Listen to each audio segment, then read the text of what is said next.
This is CGTN, China Global Television Network.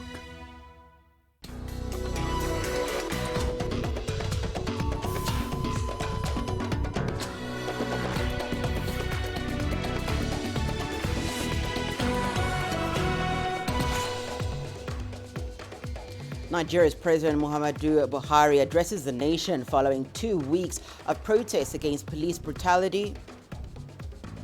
Guinea's President Alpha Conde has won a landslide re-election victory, giving him a third term in office. And the Africa CDC is warning of a looming second wave of COVID-19 infections across the continent. Hello and welcome. You're watching Africa Live. We're coming to you live from Nairobi. I'm Hannah Viviers. Here are more stories making headlines this hour.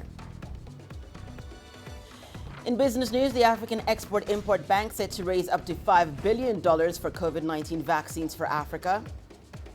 And in sport, CAF Champions League semifinal pushed back after COVID-19 outbreak.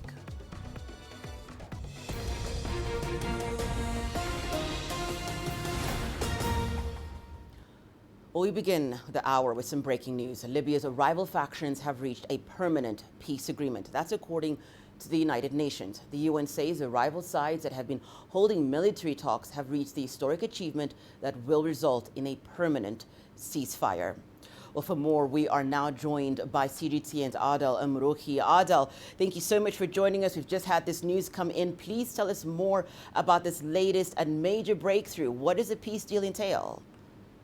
Well, it's basically a great step for Libya. This comes as military representatives from both the rival factions in the eastern side, the Libyan National Army, and from the western side, military representatives from the Government of National Accord.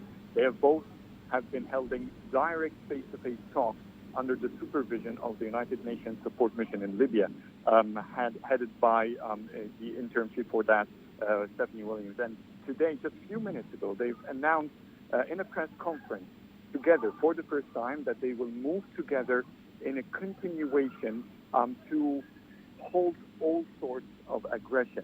There has been an agreement to not only keep the ceasefire lasting, but also to move to de-escalate the military build-up that both sides have been amassing during the past months. This is not a final agreement, as if this is not a signed agreement that both of them have worked on, but this is just an initial agreement through which the details will then be implemented in a document that will be signed by the military leaders and the Libyan politicians as well when the United Nations resume the rest of the political talks by the end of this month and then continuing it in November.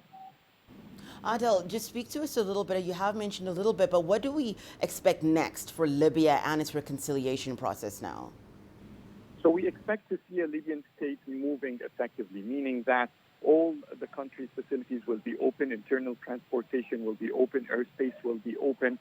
There will be a unified budget for the entire government instead of having two governments each running their own territory on their own. There will be a unanimous management. So basically this means that we will be seeing in the coming months and weeks a revival to the government institution that manages the entire Libyan mainland, the three territories in the east, west, and south. It also means that we will be seeing more political talks between politicians in the coming days to finalize the detailed agreement on demilitarization that has been amassing on the dividing line between the east and west in Sirt and Al-Jufra.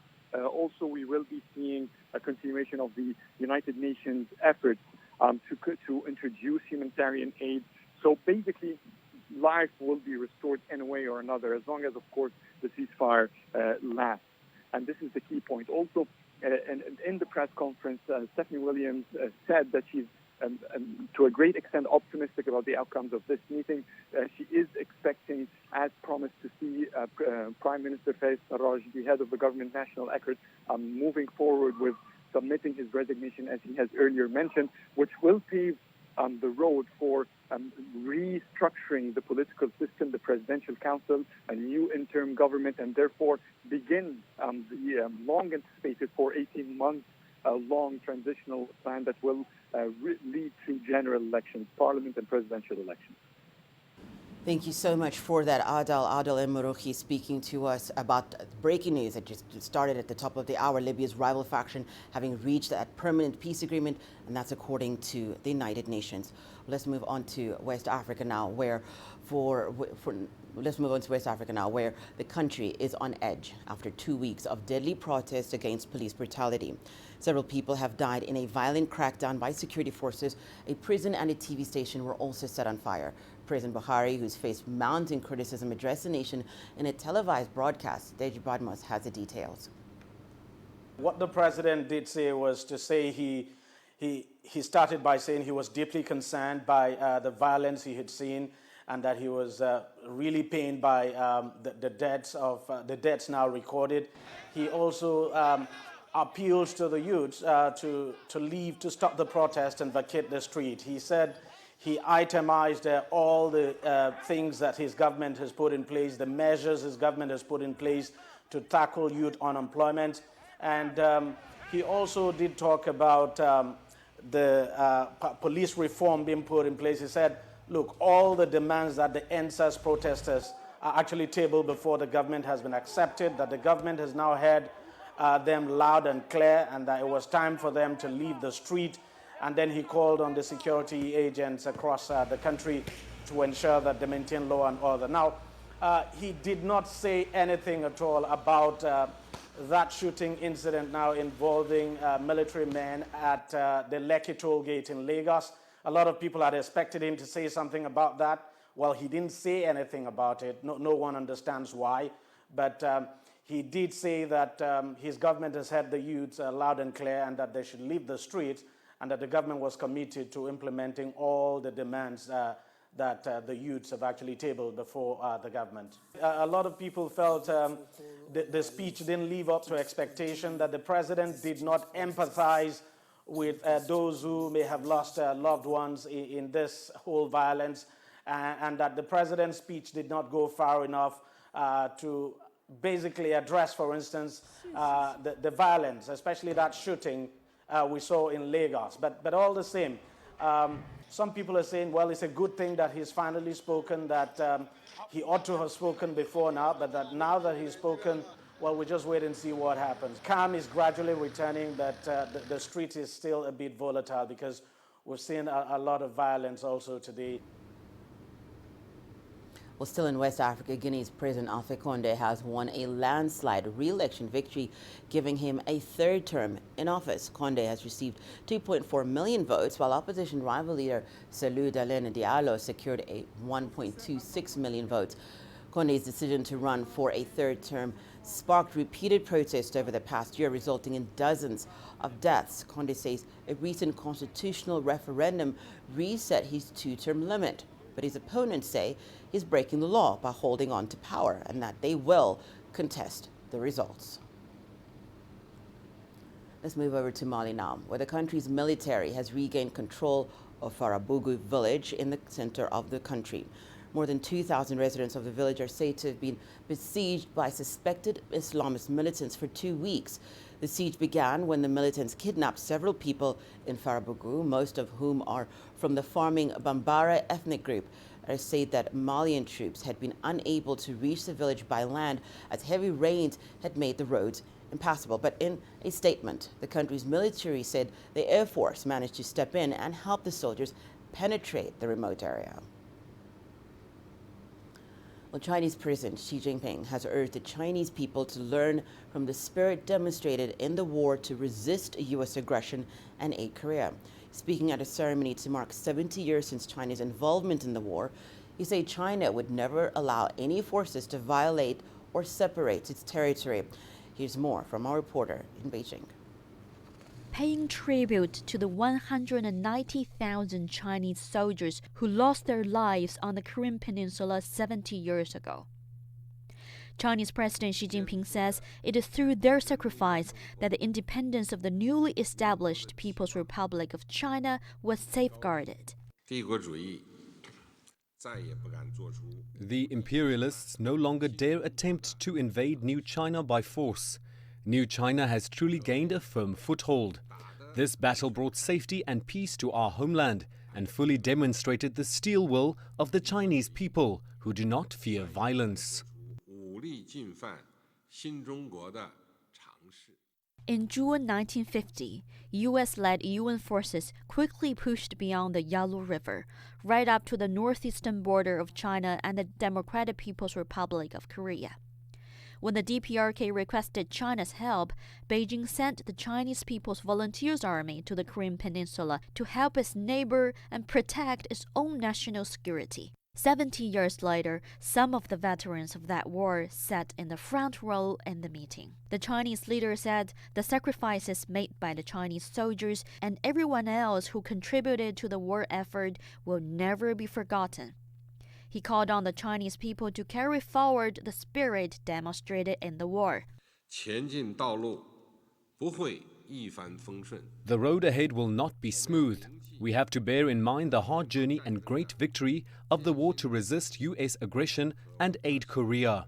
We should have the courage to fight, be good at fighting, keep moving forward despite difficulties, and forge ahead with perseverance, so as to push forward the great cause of socialism with Chinese characteristics in the new era.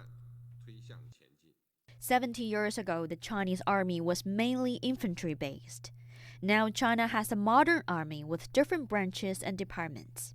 President Xi stressed the need to keep building a strong military to defend the nation. He said the Chinese army is a force in defense of world peace. But he warned China will never allow any force to violate its sovereignty.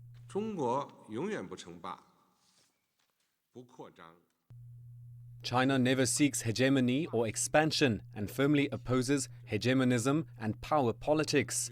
We will never allow our national sovereignty, security and development interests to be undermined. We'll never allow any forces to violate or separate our sacred territory. If a situation this serious ever happens, the Chinese people will absolutely meet it with head-on blows.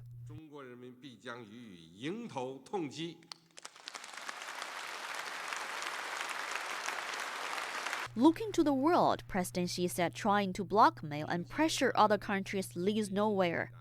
He said the Chinese nation will never cower before a threat or be subdued by suppression. He added China is ready to work with the world's people to build a community with a shared future for humanity. The event has invited both veterans and students. 70 years ago, some of the soldiers who went to the battlefield were in their teens. Today's event has been aimed at respecting history and strengthening patriotism. Wu Guoxiu, CGTN, Beijing. Meanwhile, several other cities in China and the DPRK have also held ceremonies to honor the fallen heroes in the war. Among them was Shenyang and Liaoning province, where many of the Chinese soldiers are buried. Our reporter Sun Tianyuan has more. I'm at a cemetery in Shenyang where hundreds of fallen Chinese war heroes rest in peace. Now, these martyrs gave their lives in one of the 20th century's major wars known in China as the War to Resist U.S. Aggression and Aid Korea. This morning, Shenyang authorities, representatives from the military, and also people from all walks of life have come here to pay homage and present flowers to the martyrs who made the ultimate sacrifice to defend their homeland. Elsewhere in Liaoning province, the border city of Dandong, which was China's base camp in the war, has also held an event to mark the day. China's Ministry of Civil Affairs says nearly 200,000 Chinese People's Volunteers died in the 3-year conflict to aid the Democratic People's Republic of Korea against U.S.-led forces, and most of them were buried on foreign soil. Just last month, the cemetery buried the remains of 117 Chinese soldiers who died on the Korean peninsula between 1950 and 1953. It's the 7th such repatriation and the second largest batch China has received from South Korea since 2014, when the transfers began. Ties between China and the DPRK, sealed by blood, grew undeniably stronger after the war. Even South Korea, which was China's enemy 70 years ago, realizes that peace is crucial and today values its ties with China. Between 2014 and 2019, the remains of nearly 600 Chinese soldiers were sent back from South Korea, and the country has agreed to continue cooperating with China to recover the remains of Chinese soldiers and finally return them to their resting place back home. Well, the Africa CDC has warned that a second wave of COVID-19 infections is looming. The health bodies said the number of new cases is on the rise. The head of the Africa CDC cited failure to implement preventive measures among the contributing factors to rising cases. Here's CGTN's Kiram Chala with more. The virus that has already killed more than 1 million people across the world is resurging. Many nations are already considering a second closure of their borders. The Africa CDC says a second wave of COVID-19 on the continent looks inevitable. New cases have risen by an average of 4% over the last 4 weeks. We believe that we should prepare actively for a potential second wave of the continent if the trends we are observing are maintained. That is, we're calling for continuous strong political leadership that will allow us to implement the following public health measures: increase and universal masking, scaling up of diagnostics, make sure that we engage the community so that the community own the response. Dr. Nkengasong said many are mistakenly treating the coronavirus as just another flu. We're dealing with a virus that is spreading extremely fast. Again, as I indicated earlier, the world has recorded 40 million cases of COVID-19 in 10 months. And it took us close to 40 years for us to get to about 80 million infections with HIV. So this is a virus that spreads extremely quick. In Africa, more than 1.6 million cases have been reported so far. That is just over 4% of global cases. Across the continent, 40,000 people have died from COVID-19, while over 1.3 million people have recovered. Dr. Nkengasong says African states have increased their testing capacity, vital to control the spread of the virus. The total number of tests reporting, that is cumulated number of tests since the start of this pandemic in Africa, is recorded at 17 million. To be very specific, 17,500,000 tests. This represents an 8.8% increase over the last week. So if we compare last week to this week, we've noticed close to 9% increase. But it is not all gloomy in the continent, and according to Africa CDC, some countries, especially those in Western Africa and Central Africa, are registering significantly lowered number of new cases. For instance, the Central African Republic, 39% decrease, Gambia, 36% decrease, and Madagascar, 31% decrease. Experts say it is still possible to win the battle against the COVID-19 pandemic. Grumchara, CGTN, Addis Ababa, Ethiopia. Well, let's now take a short break and return. More news making headlines, including U.S. President Donald Trump and his Democratic rival Joe Biden face off in the second and final U.S. presidential debate. And we tell you how a mobile app is helping to ease congestion in Ugandan markets during the coronavirus pandemic.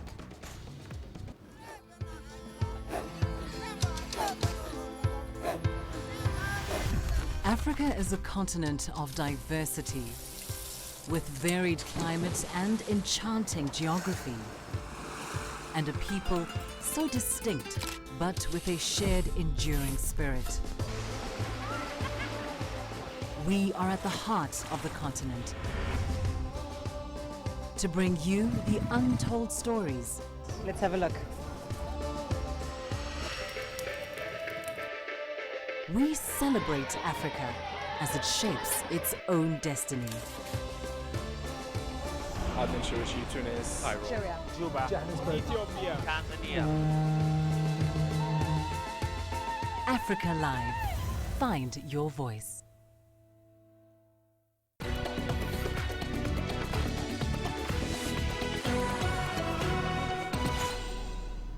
Welcome back. You're watching News Making Headlines right here on Africa Live. Let's head to the U.S., where President Donald Trump and his Democrat challenger Joe Biden have faced off in their second and final debate. They touched on some sensitive topics, including immigration, the pandemic, and the economy. This debate was less chaotic than the first, but the two still clashed sharply on the topics. Sean Caleb's reports from Nashville, Tennessee. Well, the second debate was markedly different from the first. So much of the ugliness, the backbiting, the candidates talking over each other, it simply did not happen this time. This time they got to hear from both candidates on the differences that really separate them as they move toward Election Day, November 3rd in the United States. Among the hot topic issues, COVID-19, the pandemic. U.S. President Donald Trump recently recovering from a bout with the coronavirus. He said he hopes that there will be a vaccine ready in the U.S. within a matter of weeks. That is something that we have not heard before. Secondly, he believes also that the United States should not be locked down again, which is again a dramatic swing from what we hear from Vice President Joe Biden. Biden says he would listen to health experts. 48 million people already voting early. So what Americans did get a chance to hear tonight, the differences on domestic issues and the way these two candidates would approach those issues, everything from health care to the economy and especially immigration. Trump saying he wants to build more of the wall, but when the moderator, who did a very solid job, pointed a very specific question, what about the 545 children who have been separated from their parents and they can't find these parents now? Well, Trump didn't have an answer for that. Biden, for his part, said that he wants to find a path to legal citizenship for children of illegal immigrants in the United States right now. Secondly, race relations, a very hot topic in the United States. Trump once again saying that he's done more for black Americans than perhaps anybody than Abraham Lincoln. Biden says that isn't the case, and Trump is going to be remembered as a president that when a hot topic of race relations came up, Trump is the person who stepped in and threw gasoline on an incendiary issue. These debates are usually out there to allow undecided voters one final chance to hear the candidates before they go to the polls, but this is an election where many people seem to have already made up their minds. Sean Caleb, CGTN, in Nashville, Tennessee. Well, back here on the continent, a non-governmental organization in Uganda is reducing congestion in markets during the pandemic through online marketing. The Institute of Social Transformation has introduced an app which is helping vendors, especially women, stay in business. Isabel Nakaria reports. Joan Makoha is increasing her sales online during the COVID-19 pandemic. She's a vendor at Nakawa Market in Kampala. People are staying away from crowded places like markets to avoid catching the coronavirus. In Uganda, they are being advised to social distance. With fewer in-person customers, Makoha is making use of an app called Market Garden, which is helping her improve her sales. She sells perishables that need to get off the shelves fast before they go bad. Orders are delivered using accredited motorcycle taxis. I'll pack your vegetables, get them there. As you know, by this time, we are not really very safe because Corona is still there. My store won't be congested with a lot of people. I'll protect myself as you protect yourself at home. So it is much better than you coming in the market. The Market Garden app was introduced during the lockdown by the Institute of Social Transformation, an NGO in Kampala working to help market women stay in business. The vendors have been taught how to open online stores to market their products. Buyers make orders from online stores and pay using their mobile phones. The vendor receives a message notifying her of an order. About 100 women in Kampala have so far benefited from the Market Garden app. They've also been given smartphones to help them get online, but buying data is still a challenge. The developers of the app say they are empowering market women to improve their economic status. Most women are in the perishable business, sale of perishable products, vegetables, fruits, and many other things. We've not been looking at the contributions of the market women to the economy. They have been tagged as women or people in the informal sector. But despite their informality in the sector, they have contributed and they still contribute a lot to the formal economy of Uganda and any other country in the world. When the coronavirus came to Uganda, market women were one of the most affected groups. Many of them had to sleep in the markets due to restrictions on movements. Prices of commodities shot up because of the difficulties of transporting food from upcountry to the capital. It really improved by then because everything was locked down, people couldn't move, people couldn't do what, yet we had stocked a lot. We had no other alternative than doing that. These people of IST helped us and brought for us that garden hemp, which really helped us by that time. Because we really did, we didn't make, although we made losses, it wasn't that much big as we thought. With more tech entrepreneurs racing to help countries combat COVID-19, the Market Garden app is offering safety and a way to keep food in people's homes. And for Makoha, the app has kept enough profits in her pockets to maintain her business during the pandemic. Isabel Nakiria, CGTN, Kampala, Uganda. Well, earlier on, we spoke to Dr. Modric Chibi. He's a regional advisor for innovation at the World Health Organization. He gave insights on how technology and innovation were helping the continent to cope with the pandemic.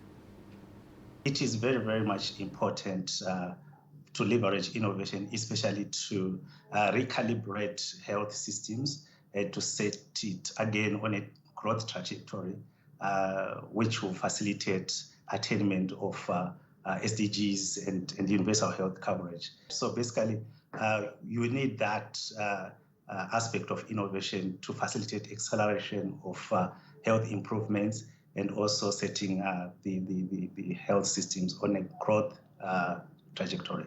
Many of these innovations have leveraged the existing technological platforms, just to mention mobile penetration, which I believe you know is quite high. So you realize that many countries talk of Togo and even Niger. They've come up with this alert system that can communicate to the greater audience on information related to innovation. And on the other hand, you realize that countries like Ghana and Rwanda leveraged their drone technology, and they repurposed this capacity or capability into, for instance, in Ghana, they used drone technology for pulling of samples for testing. And in Rwanda, we saw that there was a lot that was applied using drone technology, especially disseminating health-related information to primary health care facilities. So there is a lot that has happened on the continent on the innovation front. The culture of innovation, especially on the African continent, is not yet well mainstreamed in the way the governments do their business. There is a lot of innovators that have the zeal and passion. As you know, that African continent is a youthful continent. So basically, these innovators, young innovators, they have brilliant ideas, but you realize that most of their innovations, they don't succeed in being scaled up or even adopted into the broader health system space. So one of the challenges that these innovators always bring about is there are no incentivized mechanism to support their innovations, be it from a policy framework point of view and financing. The U.S. Food and Drug Administration has approved Gilead Sciences' antiviral drug remdesivir as a treatment for COVID-19. It had previously been authorized for emergency use on hospitalized patients in May. It's now the first and only approved COVID-19 treatment in the U.S. President Donald Trump received it after he tested positive. Gilead said remdesivir is approved for use on adults and people at least 12 years old and weighing at least 40 kilograms who require hospitalization. Clinical trials showed remdesivir shortened recovery time from the virus by 5 days. Meanwhile, the United Nations is calling on all member states to pay their membership dues as soon as possible. Some countries are urging the U.S. in particular to pay its dues, as it's the biggest contributor to the UN budget. Well, UN official data shows that as of September the 30th, the U.S. has owed more than $1 billion in membership dues. This accounts for over 70% of the total payments owed by all member states. The country also owes another $1.4 billion for peacekeeping expenses. Participants of a meeting of the 5th Committee of the 75th session of the General Assembly held on October the 16th called for payments to be made in full and on time. Deputy Representative of China to the UN, Dai Bing, said finance serves as a foundation of UN governance, blaming the U.S. for the UN liquidity crisis. He said the U.S. had been pressing the world body and shifting the financial burden to other member states. China's foreign ministry also said recently that as the second largest contributor to the UN, Beijing has always fulfilled its financial obligations and already paid its membership dues in full this year. Let's now take a short break and return your business news. Here's what's coming up. The African Export-Import Bank is set to raise up to $5 billion for the purchase of COVID-19 vaccines for African countries.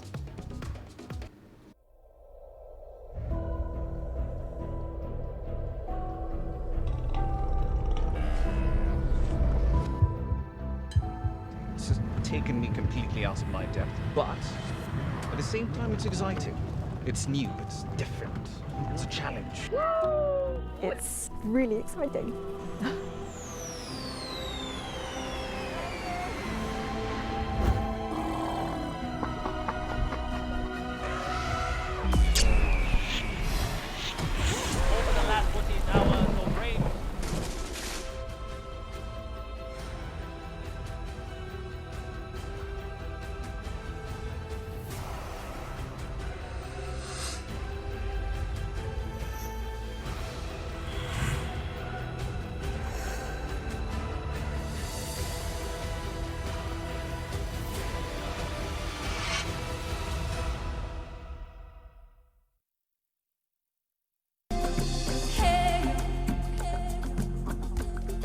Accra is my kind of city. That's because when I'm here, I feel like I'm back home in Lagos or Abidjan, which are two of the major cities I grew up in.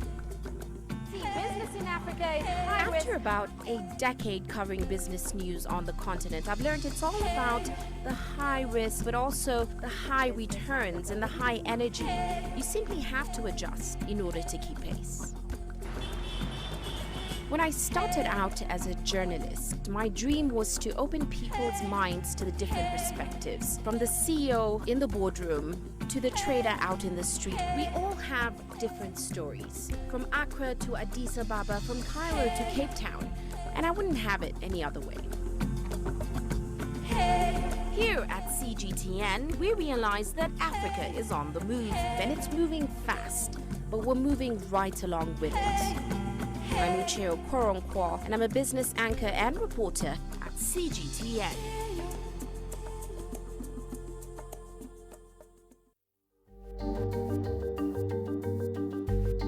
Africa Live. Find your voice.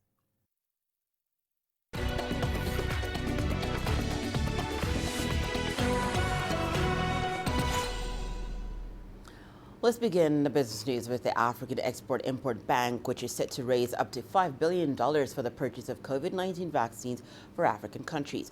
The Africa Centers for Disease Control and Prevention says Africa needs to be proactive in the race to secure vaccines for the coronavirus that has infected more than 41 million people across the globe. COVAX, a global COVID-19 vaccine allocation plan co-led by the World Health Organization, will only be able to secure shots for less than 10% of the continent's population of 1.29 billion. The allocation plan is designed to lower prices and discourage national governments from hoarding COVID-19 vaccines. It also aims to help purchase and fairly distribute at least 2 billion doses of approved vaccines by the end of 2021. Well, the International Monetary Fund sees sub-Saharan African economies contracting by 3.2% this year, slightly lower than its earlier projection in June. In its latest World Economic Outlook report, the international lender notes that the projection remains subject to downside risks, especially regarding the path the pandemic takes. The director of the IMF's African Department, Abebe Emero Selassie, says that policymakers must balance the need to boost the economy against the need for debt sustainability. The priority, however, remains saving lives. On the economic front, as we've been reporting for the last several months, the pandemic really has been quite devastating to the region. In just a few months, the crisis has jeopardized years of hard-won development gains and upended the lives and livelihoods of millions of people in the region.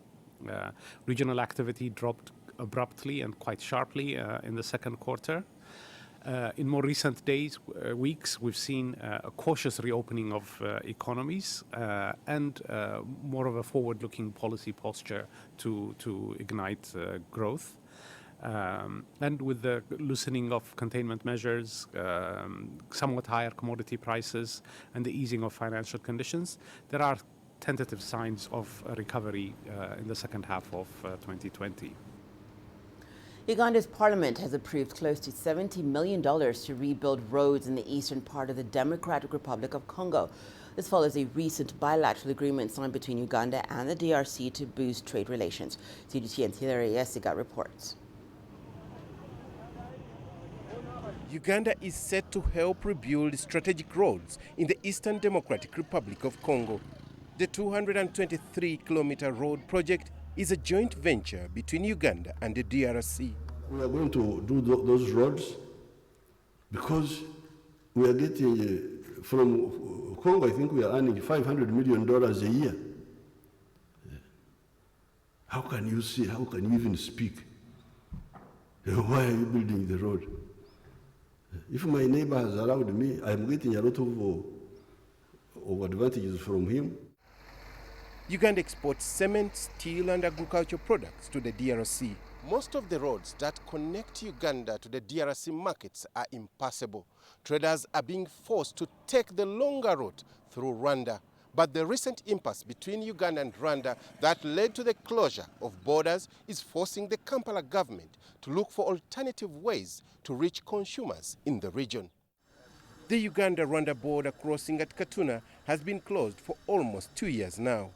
And as Uganda and the DRC move to pave new access roads, civil society activists want the authorities to be more transparent about the project. They must work out a balance sheet so that they are able to talk with facts that actually this is what we are investing, this is what we expect actually to reap from this investment, this is the period within which we expect to reap, and these are the advantages that come with this. However, local authorities say the revamped roads in the DRC will also encourage development in Uganda. The roads we are taking to Congo are to make business, which will enable us to get more resources to deal with the roads. Uganda is contributing 20% of the total cost of the $334 million project, with the DRC's government guaranteeing the rest. Hilary Yesiga, CGTN, Kampala, Uganda.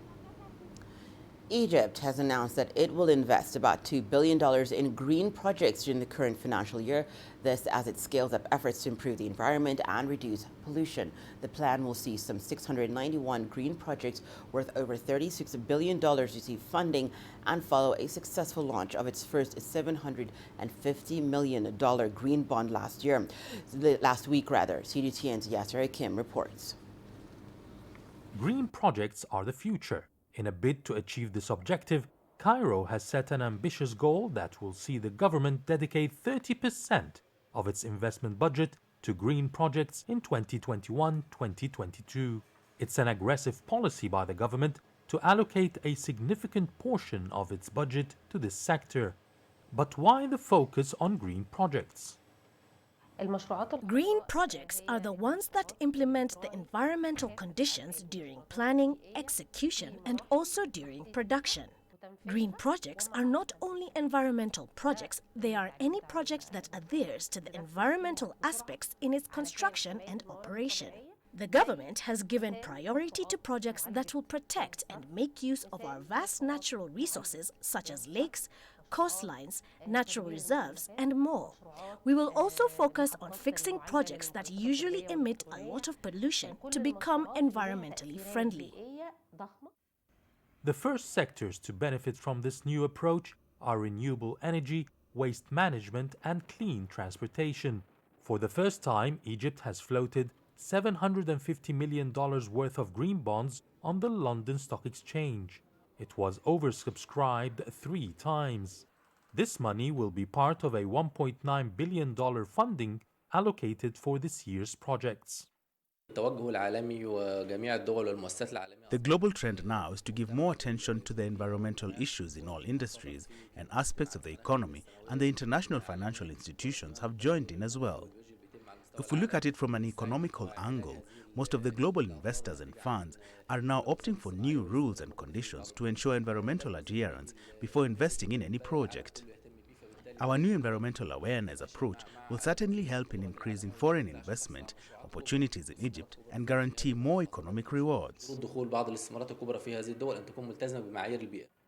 It's a new venture with a lot of rewards, but it comes with its own unique challenges.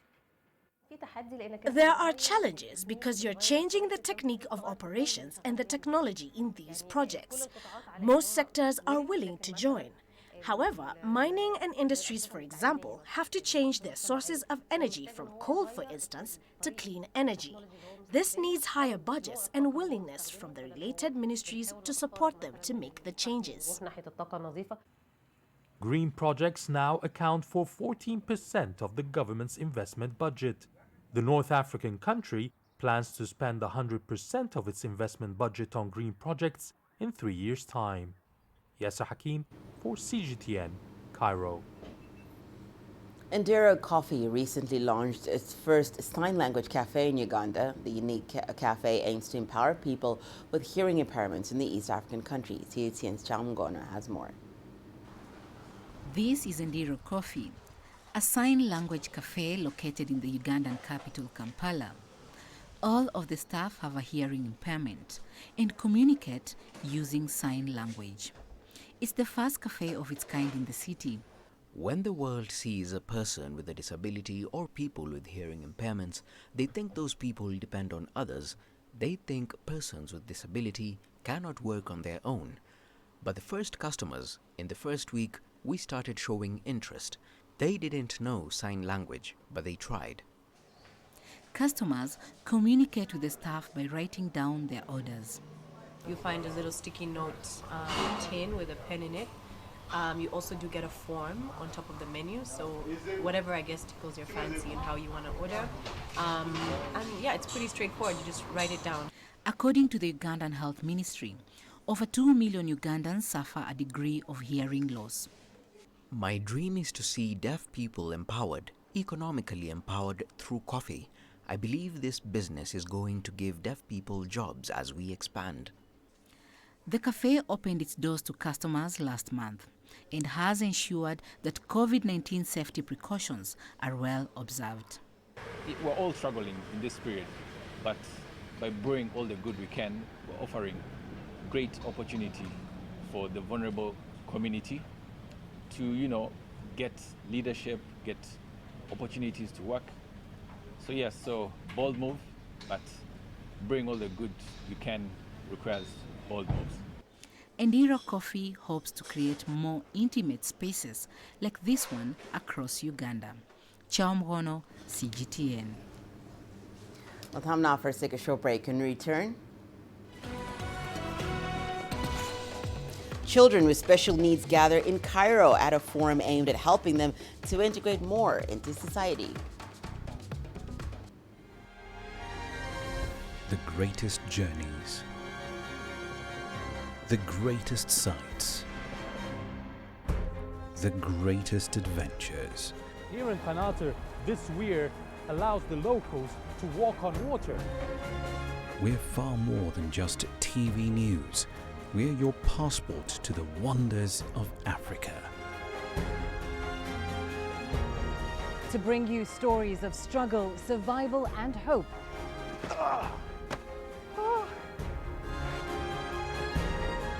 So let's explore.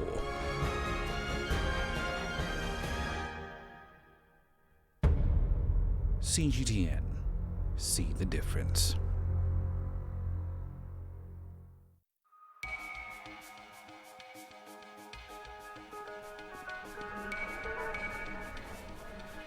You're watching breaking news on CGTN.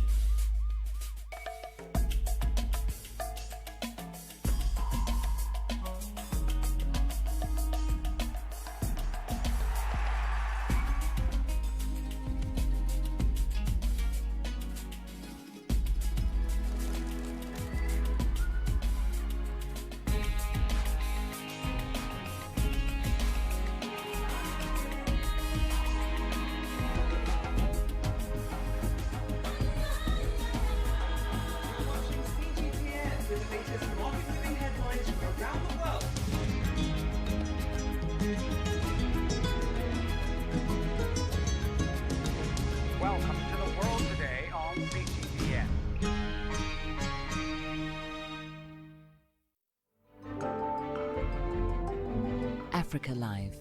Find your voice.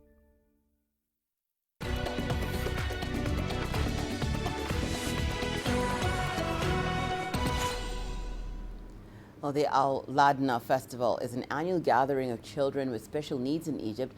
The forum is aimed at improving the skills of children and helping them integrate more into society. Yasser Kim has more from the festival that took place this week. It's in its 4th year, and the theme this year is Talents on Show. There's a lot of variety this time. The children were on stage with singers Anushka and Black Tima. Others acted a play with actors, and a lot of talent was evident. 5 government ministers attended the festival this year, under the president's auspices. It shows how far we've come by creating awareness about these children. The kids were nicknamed the Gifted during the 3-day event. They showcased their talent in music performances, folklore dancing, and singing. I sang with the group Black Time. I also have a medal in table tennis, and my mother encourages me to be active all the time and do different things. Travel restrictions due to the coronavirus have prevented foreign delegations from attending this year. However, this has not affected the excitement of the children.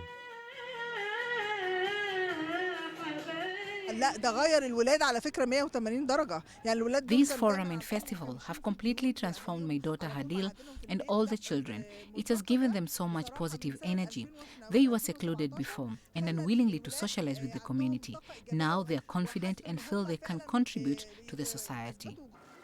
On the last day of the event, an art exhibition was set up displaying the paintings of the children with special needs, and trophies were delivered to them in recognition of their development. Yas Hakim for CGTN, Cairo. Some sport action after the break. Here's what's coming up. CAF Champions League semi-final pushed back after COVID-19 outbreak.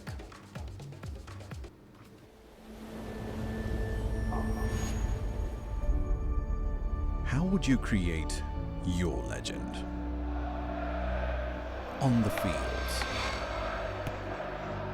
on the tracks, in the arenas of Africa.